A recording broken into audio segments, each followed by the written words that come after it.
Alhamdulillahirabbil alamin wassalatu wassalamu ala asrofil anbiya'i wal mursalin. Asyhadu an la ilaha illallah ar-rahmanir rahim wa asyhadu anna Muhammadan abduhu wa rasuluhu min akhiril anbiya'i wal mursalin. Ikhwan wal akhwat, seperti pada video sebelumnya bahwa kita telah mengenal apa itu kalimat, bahwa kalimat adalah lafaz yang memiliki makna.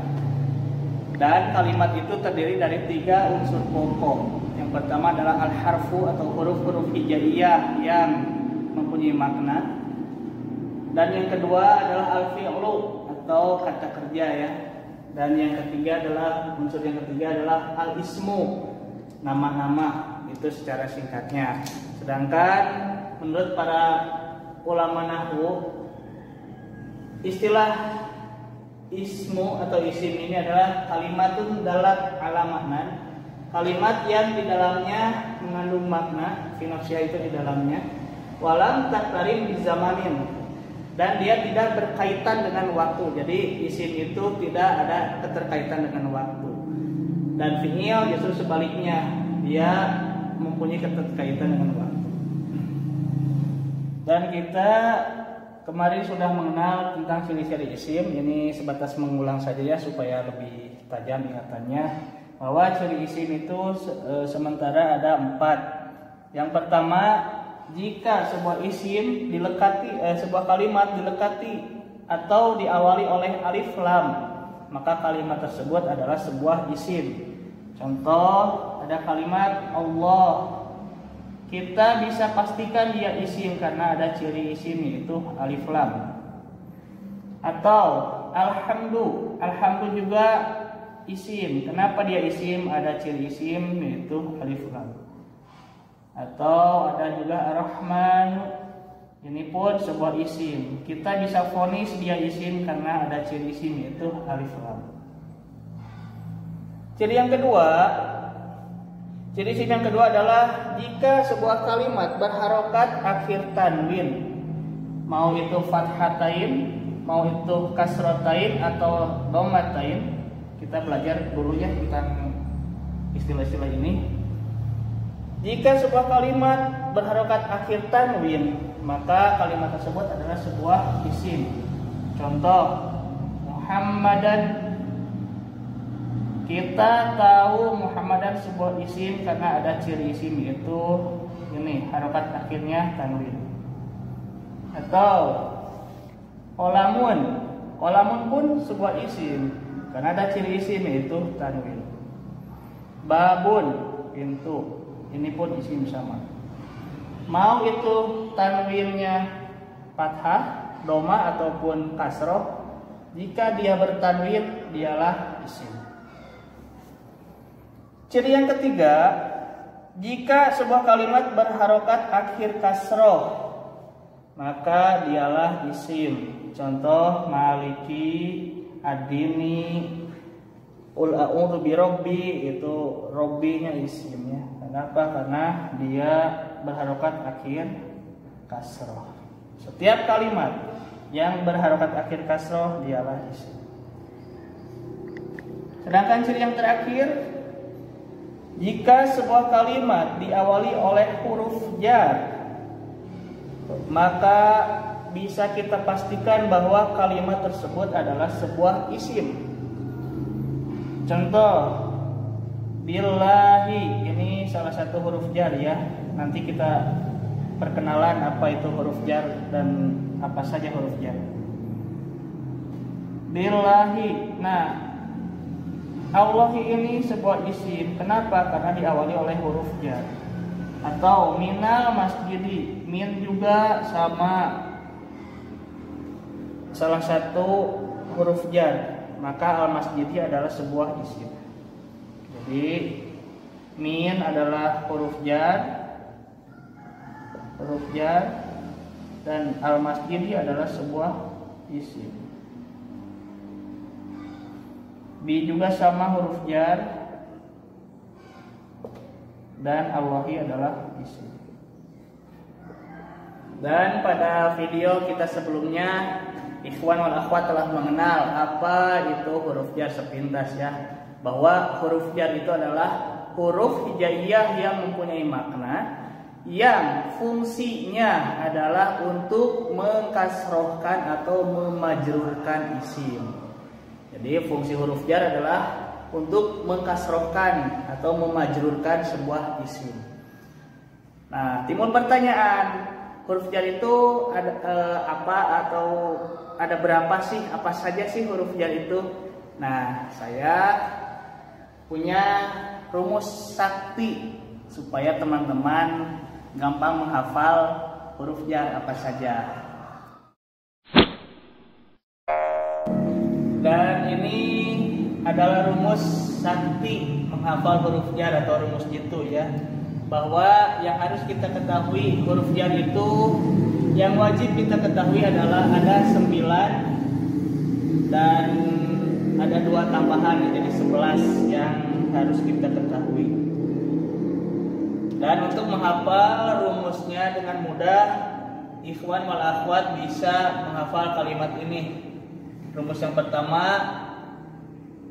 bila, kaila, mimpi, alan, rebahan. Ini untuk yang 9 huruf jar. Dan rumus yang kedua untuk yang 11 huruf jar, bila, kaila, mimpi, muzala, mundur, rebahan. Ini jangan ditelan mentah-mentah ya.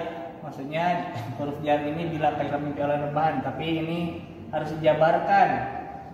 Maksudnya bi adalah untuk huruf ba dan la adalah alamu, lam ya. Ka untuk huruf kaf. Ila ini untuk huruf ila. Mim ini maksudnya min ya, biar mudah saja kita menghafalnya, jadi disatukan jadi mimpi. Dan fi ini fi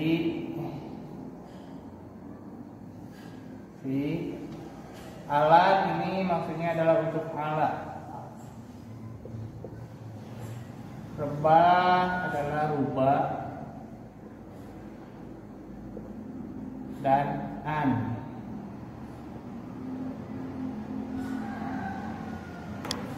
Bila, ka, ila, min, fi, ala, rubaan. 1, 2, 3, 4, 5, 6, 7, 8, 9. Ini yang 11-nya sama. Cuman tambahannya adalah pada huruf mud dan mundu ya. Silahkan kalian mau hafal yang mana aja sama ya. Bila kalian ingin menghafal yang 13, maka rumus ini yang dihafal. Jika menghafal yang 9, ini yang. Nah, ini tambahannya mud, ala. Ini tambahannya juga mundu ya. Ini sedikit tambahan-tambahan huruf biar gampang menghafalnya maksudnya.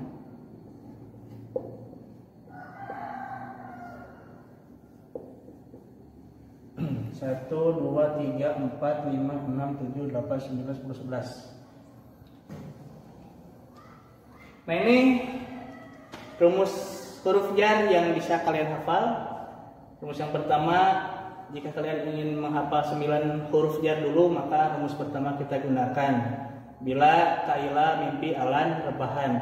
Di mana bi adalah untuk huruf jar ba, la untuk huruf jar lam, kaf untuk huruf jar kaf, ila, mim untuk huruf jar min, pi untuk huruf jar fi, alan untuk huruf jar ala, rebah untuk rubah, dan an untuk an. Nah, jika yang 11 ini tinggal tambah mud sama mundu ya.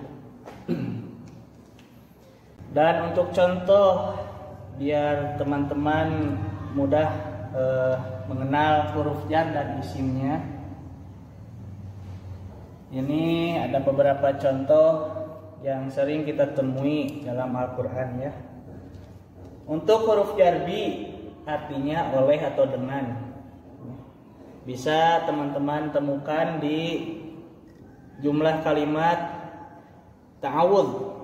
A'udzu billahi minasyaitonir rajim. Nah, kita perhatikan kalimat billahi ini. Billahi ya, ini dua kalimat. Di mana ada kalimat ba sebagai huruf jar dan Allah sebagai isim. Jadi seperti yang tadi dijelaskan bahwa setiap kalimat yang diawali oleh huruf jar, maka kalimat tersebut adalah sebuah isim. Maka secara otomatis jika bi adalah huruf jar, maka Allahi adalah sebuah isim.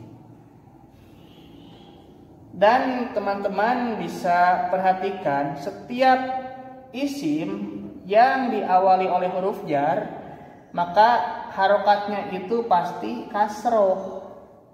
Ya, tidak mungkin bilaha atau bilahu. Kenapa? Karena seperti yang kita ketahui bahwa fungsi huruf jar ini adalah untuk mengkasrohkan atau memajrurkan isim. Makanya jika kita sudah mengenal huruf-huruf jar, kita akan dengan mudah mengkoreksi jika ada teman-teman yang membacanya salah. Contoh bilahi yang harusnya bilahi jadi bilaha atau bilahu gitu.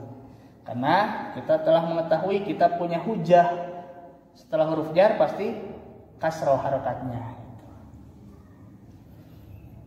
Contoh nomor 2, huruf jar yang nomor 2 adalah lam. Lam artinya milik atau untuk, ya.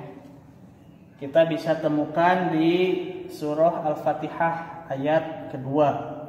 Ada lafaz alhamdulillahi rabbil alamin.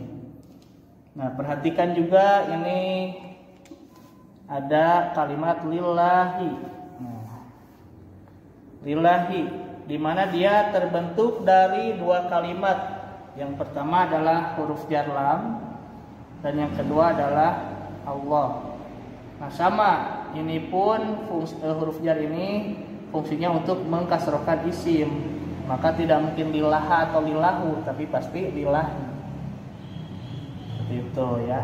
Jadi setiap kalimat yang telah didahului oleh huruf jar wajib kasroh. Contoh yang ketiga adalah huruf jar kaf, artinya seperti. Kita bisa temukan di surat Al-Baqarah. Ini ayat berapa ya? Silahkan teman-teman sendiri yang carilah. Ada kalimat au kasoybim minas samai. Perhatikan kalimat kasoybim, seperti hujan ya. Ini kaf ini huruf jar. Huruf jar. Dan secara otomatis setelah huruf jar maka kalimat selanjutnya adalah sebuah isim. Maka kita pastikan bahwa soybin ini adalah sebuah isim. Dan harokatnya pun tidak mungkin kasoiban atau kasoibun. Kenapa? Karena didahului oleh huruf jar, wajib kasroh. Contoh yang keempat, ila, kepada. Sama ya, ila juga huruf jar artinya kepada. Wa ila samai kaifa. Ini di juz amma banyak ya. Perhatikan kalimat ila samai. Ila samai. Ila adalah huruf jar, maka as-samai adalah isim. Karena setiap kalimat yang diawali huruf jar dia adalah isim. Dan harokat setelah huruf jar, isim, harokat isimnya itu harus kasroh. Jadi jangan ila sama'u atau ila sama'a, tidak boleh ya. Harus kasroh, ila sama'i. Contoh yang kelima adalah huruf jar min, dari. Ini artinya dari ya. Ini bisa kita temukan banyak juga ya kalimat yang diawali oleh huruf jar min. Ini saya ambil contohnya di surah Al-Isra ayat pertama. Subhanalladzi asra bi 'abdihi lailan minal masjidil haram. Nah, kita perhatikan kalimat minal masjidil haram. Minal masjid. di mana dia terdiri dari dua kalimat. Yang pertama adalah min dan yang kedua adalah al-masjid. Min ini huruf jar.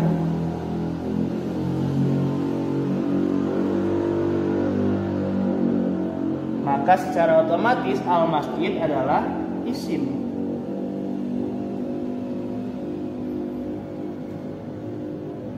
Nah, harokatnya pun tidak mungkin al-masjidah atau al-masjidu, harus al-masjidi. Kenapa? Karena didahului oleh huruf jar yang fungsinya untuk mengkasrokan atau memajrurkan isim. Mungkin teman-teman sedikit bingung, kenapa di huruf jarnya min tapi ininya mina gitu. Nah, ini sedikit bocoran saja ya, bahwa ini asalnya min. Kenapa jadi mina? Karena dia bertemu sukun bertemu sukun, jadi tidak bisa dibaca. Awalnya min seperti ini awalnya. Nah, min al-masjidi, cuma berhubung sukun bertemu sukun, dia tidak bisa dibaca, maka harus ada harokat solusi. Jadi ditambahlah harokatnya. Asalnya min. Nah, jika bertemu dua sukun, sukun bertemu sukun tidak bisa dibaca, harus ada harokat solusi. Minal masjidi. Yang keenam, contoh huruf jar fi, artinya di dalam ya. Ini banyak juga di dalam Al-Quran ataupun hadis banyak. Ini ambil contohnya saja, fil kitabil mubin, di dalam kitab yang jelas. Nah, perhatikan kalimat fil kitabi ya, dimana fi seperti yang kita ketahui adalah huruf jar, dan al-kitabi secara otomatis dia isim, dan harokatnya harus kasroh, tidak boleh kitaba atau kitabu, karena fungsi huruf jar adalah untuk mengkasrohkan isim. Mud, ini nomor 7 ya, huruf jar mud, sejak artinya. Ma, ini contoh kalimat ya, bukan di Al-Quran. Ma ra'aituhu mud yaumil ahadi. Saya tidak melihatnya sejak hari Minggu. Perhatikan mud sama al-yaumi. Mud adalah huruf jar, dan yaumi secara otomatis dia adalah sebuah isim, dan harokatnya harus kasrah. Mud yaum, tidak mud yauma ya. Yang kedelapan, huruf jar ala, artinya atas atau di atas. Dalam Al-Baqarah banyak ya. Khatamallahu ala qulubihim wa ala sam'ihim wa ala absarihim. Ini contoh, salah satu contohnya. Perhatikan ala dan absari. Ala huruf jar, maka absari adalah sebuah isim. Kenapa kita tahu dia isim? Karena sudah mengetahui cirinya. Yang pertama ada huruf jar, dan ada ciri yang kedua adalah harokatnya kasroh. Contoh huruf jar mundu yang ke-9, mundu. Ini contoh jumlah kalimatnya. Ma akaltu lahma mundu sanatin. Saya tidak memakan daging sejak setahun ke belakang. Nah, perhatikan kalimat mundu sama sanatin, di mana setelah huruf jar mundu ini harus kasroh sanatin, tidak boleh sanatan atau sanatun. Setelah huruf jar maka dia adalah sebuah isim dan wajib kasroh. Mungkin untuk pertemuan saat ini dicukupkan sekian dulu tentang huruf jar dan ketentuan-ketentuan dari ciri-ciri isim. Untuk pertemuan selanjutnya insyaallah kita akan mengenal apa itu yang disebut dengan dhamir ya, atau kata ganti. Dan jika ada pertanyaan seputar materi barusan, silakan bisa sahabat tanyakan di kolom komentar ya. Sekian mungkin dari kami, mudah-mudahan jadi ilmu yang bermanfaat. Rabbana atina fid dunya hasanah wa fil akhirati hasanah wa qina adzabannar. Wassalamualaikum warahmatullahi wabarakatuh.